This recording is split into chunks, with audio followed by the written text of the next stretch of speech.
वरदा चतुर्थी व्रत कथा। विभुवन चतुर्थी व्रत कथा।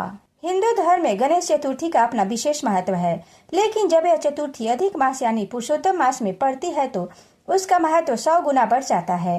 अधिक मास के शुक्ल पक्ष में पड़ने वाली चतुर्थी तिथि को वरदा विभुवन विनायक चतुर्थी के नाम से जाना जाता है। यह चतुर्थी तिथि बेहद शुभ और फलदायी होती है। अधिक मास भगवान विष्णु को समर्पित होता है और इसमें की गई कोई भी पूजा या व्रत समान महीनों की तुलना में कई गुना अधिक पुण्य फल देता है। वरदा विनायक चतुर्थी व्रत 20 मई 2026 बुधवार को रखा जा रहा है। भविष्य पुराण और स्कंद पुराण के अनुसार अधिक मास में गणेश चतुर्थी का व्रत और पूजा करने से समान चतुर्थी की तुलना में बहुत अधिक पुण्य प्राप्त होता है। इस दिन भगवान गणेश विघ्नहर्ता के रूप में सभी बाधाओं को दूर करते हैं और सुख समृद्धि प्रदान करते हैं।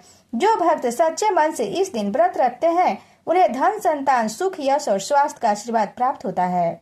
वरदा विनायक चतुर्थी के व्रत से बाधाएं दूर होती हैं, बुद्धि तेज होती है, धन समृद्धि आती है और संतान सुख की प्राप्ति होती है।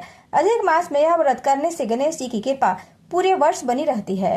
अगर यह वीडियो पसंद आए तो चैनल को सब्सक्राइब और वीडियो को लाइक शेयर अवश्य करें। वरदा गणेश चतुर्थी गणेश जी के वरदा रूप को समर्पित है, जिसका अर्थ है वरदान देने वाला, रूप या मनोकामना पूरी करने वाला और बाधाओं को दूर करने वाला देवता।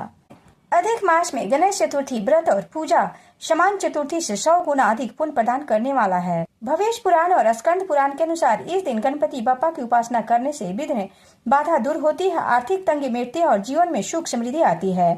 बुधवार का दिन स्वयं गणेश जी को समर्पित माना जाता है, इसलिए इस साल वरदा चतुर्थी का यह संयोग अत्यंत दुर्लभ और शक्तिशाली है।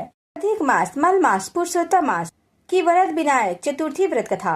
पुरुषोत्तम मास की चतुर्थी को वरद विनायक चतुर्थी या विभुवन संकष्टी चतुर्थी के नाम से जाना जाता है। यह व्रत समस्त संकटों का नाश करने वाला, मनोकामनाएं पूरी करने वाला और कई गुना अधिक पुण्य फल देने वाला माना जाता है। इस दिन व्रत रहकर भगवान गणेश की पूजा अर्चना और कथा पढ़ने का विधान है। तो आइए सुनते हैं वरद विनायक चतुर्थी व्रत कथा। पौराणिक कथा के अनुसार एक समय माता पार्वती और भगवान शिव के साथ बाल गणेश भी विराजमान थे। तब माता पार्वती ने भगवान गणेश से पूछा, हे पुत्र, अधिक मास मल मास के कृष्ण पक्ष में आने वाली चतुर्थी का क्या महत्व है, इसकी कैसे पूजा करनी चाहिए और इस व्रत के क्या लाभ हैं?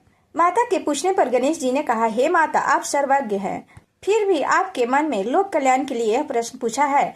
अधिक मास की चतुर्थी तिथि के दिन विभुवन नामक गणेश की पूजा की जाती है। इस व्रत के प्रभाव से सभी तरह के संकट दूर होते हैं। स्कंद पुराण के अनुसार एक बार माता पार्वती और भगवान शिव जी कैलाश पर्वत पर विराजमान थे। तब माता पार्वती ने भगवान गणेश जी से पूछा, हे पुत्र, अधिक मास के कृष्ण पक्ष या शुक्ल पक्ष की चतुर्थी का क्या महात्म्य है?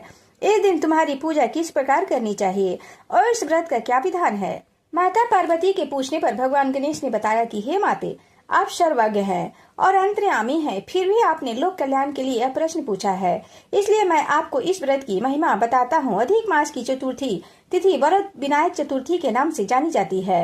इस व्रत का महत्व अन्य सामान्य महीनों की चतुर्थी से कई गुना अधिक होता है। गणेश जी ने कथा सुनाते हुए आगे कहा, एक समय की बात है, एक प्रतापी राजा अपने राज के शासन में मग्न था, लेकिन अचानक वह किसी बहुत बड़े संकट में फंस गया। अपना कष्ट दूर करने के उपाय के बारे में सोचते सोचते वह राजा एक दिन भटकते हुए एक घने जंगल में पहुंच गया। वहां घूमते घूमते उसे रात हो गई। तभी उस घने जंगल में राजा ने एक सुंदर सरोवर देखा। उस सरोवर के किनारे लाल रंग के वस्त्र पहने नाग कन्याएं एकत्र होकर किसी पूजा पाठ में लीन थी। वे बड़े ही विधि विधान के साथ गणेश जी की पूजा कर रही थी। राजा उनके निकट गया और उनसे पूछा कि किस देवता का पूजा कर रही है। नाग कन्या ने उत्तर दिया, हे राजन, आज अधिक मास की चतुर्थी है। इस दिन हम भगवान गणेश की पूजा करते हैं। आज के दिन उपवास रखकर शाम को विधि पूर्वक गणपति की पूजा की जाती है और चंद्रमा को अर्घ्य देकर व्रत पूर्ण किया जाता है। इस व्रत के प्रभाव से सारे संकट दूर हो जाते हैं। राजा ने नाग कन्याओं की बात सुनी और वहीं बैठ उस व्रत का संकल्प ले लिया। पूरी श्रद्धा के साथ उसने अधिक मास की व्रत विनायक चतुर्थी का व्रत और पूजन किया। व्रत के प्रभाव से राजा का सारा संकट दूर हो गया और उसका खोया हुआ राज तथा सुख वैभव उसे वापस मिल गया।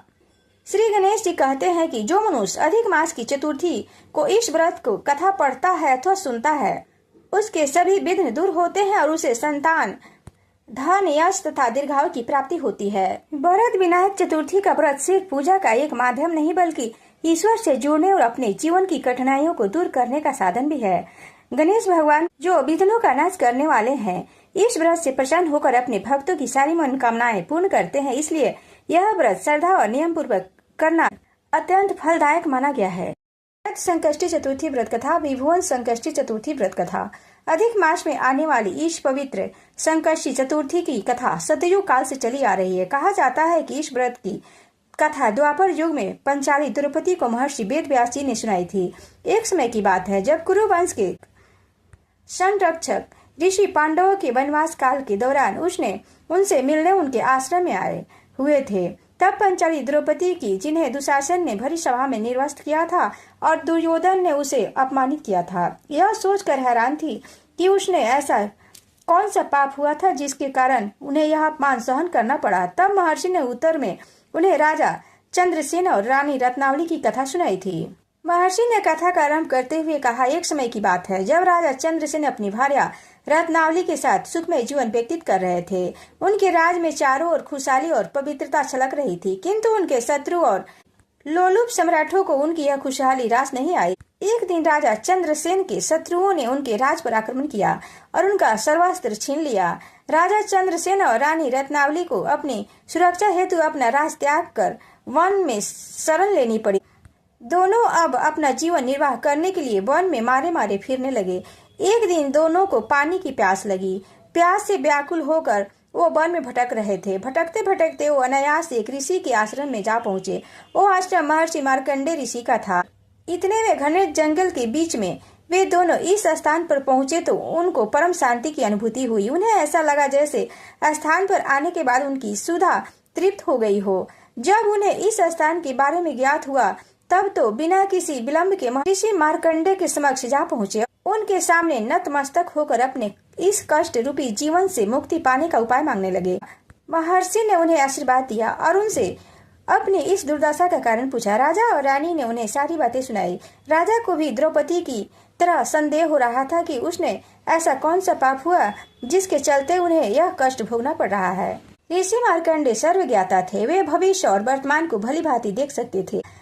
महर्षि ने ध्यान धरते हुए राजा के पूर्व जन्म के कर्मों को टटोला और उनके प्रश्नों का उत्तर देते हुए कहा, हे राजन, पूर्व जन्म में आप एक परम तेजस्वी राजा थे। एक दिन आप आखेद करने जंगल में गए हुए थे।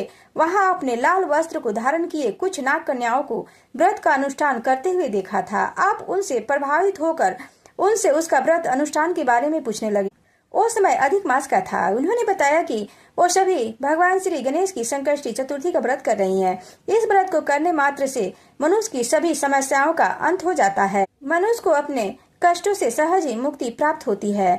नाग कन्या के मुख से भगवान श्री गणेश की संकष्टी व्रत के बारे में सुनकर उन्होंने भी इस व्रत को करने का मन ही मन निश्चय किया, किंतु समय जाते हुए अपने नाम यश और कीर्ति की प्राप्ति होने पर इस व्रत का अनुष्ठान करना भूल गए। अपने शक्ति और सत्ता के मद में वो अहंकारी और अन्यायी राजा बन गए। अपने कुकर्मों के फल स्वरूप उनकी अकाल मृत्यु हो गई। अंततः उन्हें अपने पूर्व जन्म के कुकर्मों के फल भोगने के लिए इस जन्म में भी एक राजसी परिवार में जन्म लेना पड़ा। राजा चंद्रसेन की दुर्दशा का मुख्य कारण उनके पिछले जन्म में किए हुए उनके कुकर्म ही है, जिसके चलते उन्हें इस जन्म में भी अनेक कष्टों का सामना करना पड़ रहा था। जब राजा चंद्रसेन को महर्षि केसरी मुख से अपने पूर्व जन्म के कुकर्मों के बारे में ज्ञात हुआ तो पश्चाताप की अनुभूति करने लगे। उन्होंने उसी पल एक संकल्प लिया कि वो अपने इस जन्म में अपने पूर्व जन्म की गलतियों का अनुकरण नहीं करेंगे। अपने पूर्व जन्म में उन्होंने भगवान श्री गणेश की संकष्टी चतुर्थी का अनादर किया था, अतः इस जन्म में आने वाली अधिक माह की कृष्ण पक्ष की संकष्टी चतुर्थी को दोनों राजा और रानी ने श्रद्धा पूर्वक व्रत का अनुष्ठान किया। इसके फल स्वरूप उन्होंने अपना खोया हुआ राज और सम्मान वापस पाया। अंततः महर्षि वेद व्यास के मुख से अधिक मास की संकष्टी चतुर्थी की कथा का वर्णन सुनने के बाद रानी द्रौपदी को भी अपने प्रश्नों का उत्तर मिल गया था। सभी उपस्थित पांडव भी ये बात जान गए थे कि उनके दुखों का मूल कारण क्या है, किस कारण से उनको अपना राज छोड़ना पड़ा और अपना अपमान सहना पड़ा। यह अधिक मास संकष्टी चतुर्थी की कथा मनुष्य को यह सिखाती है कि उनके किए हुए कर्म उनके जीवन की गुणवत्ता निर्धारित करती है। अतः मनुष्य को अगर अपना जीवन सुखमय और शांति से व्यतीत करना है तो वे सुकर्म करते रहना चाहिए।